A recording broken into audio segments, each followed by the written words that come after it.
Dans un Sahel en feu, où les alliances se dessinent à la pointe des fusils et des convictions, une poignée de leaders redessine la carte de la souveraineté. Le général Abdourahmane Tiani, président de la transition nigérienne, vient d'atterrir à Ouagadougou. Face à lui, le capitaine Ibrahim Traoré. Deux hommes, deux trajectoires, une vision commune, celle d'un Sahel libre, debout et uni. Le 30 septembre 2025, l'aéroport international de Ouagadougou devient le théâtre d'un moment historique. Le général Tiani, en provenance de Bamako, est accueilli par le capitaine Traoré. Pas de protocole excessif, juste une poignée de main ferme, des regards complices et une garde d'honneur sobre. Ce n'est pas une visite, c'est une déclaration silencieuse. L'AES n'est plus une idée, c'est une réalité en marche. Derrière les murs du palais présidentiel, loin des caméras, les deux chefs d'État échangent. Sécurité régionale, coordination militaire, diplomatie parallèle.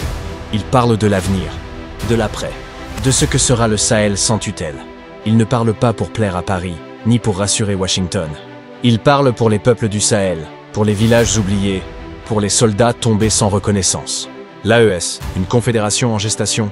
L'Alliance des États du Sahel, AES, regroupe le Mali, le Burkina Faso et le Niger. Trois nations en rupture avec la CEDEAO, en quête de souveraineté. Objectif, défense commune, diplomatie coordonnée, vision panafricaine. L'AES n'est pas une provocation, c'est une réponse. Une réponse à l'humiliation, à l'ingérence, à l'abandon. Les images officielles parlent. Tenue militaire, sobriété, absence de luxe. Pas de limousine, pas de dorure. Juste deux hommes en treillis, porteurs d'un message. Dans un monde saturé d'images, celle-ci frappe. Deux hommes en treillis, sans costume, sans artifice. Juste la volonté brute. Les enjeux géopolitiques, rupture avec la France. Tension avec la CEDEAO, sanctions économiques. Mais aussi rapprochement avec le Mali, ouverture vers la Russie et soutien populaire. Le Sahel redéfinit ses alliances. Ils savent que le prix de la liberté est lourd.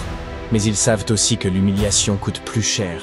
Et maintenant, une monnaie commune, une armée intégrée, une diplomatie unifiée.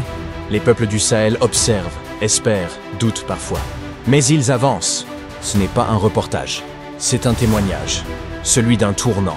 Celui d'un réveil. Et on peut conclure que le général Tiani n'est pas venu saluer. Il est venu sceller. Et le capitaine Traoré n'a pas reçu un invité. Il a accueilli un frère d'armes. Ensemble, ils tracent une route. Une route incertaine, mais nécessaire. Le Sahel ne demande plus la permission. Il avance. Commentez votre avis sur l'AES. Partagez ce reportage si vous croyez en un Sahel souverain. Abonnez-vous pour ne rien rater des prochains épisodes géopolitiques. Monde en tension, c'est plus qu'un média. C'est une voix, une vision, une résistance.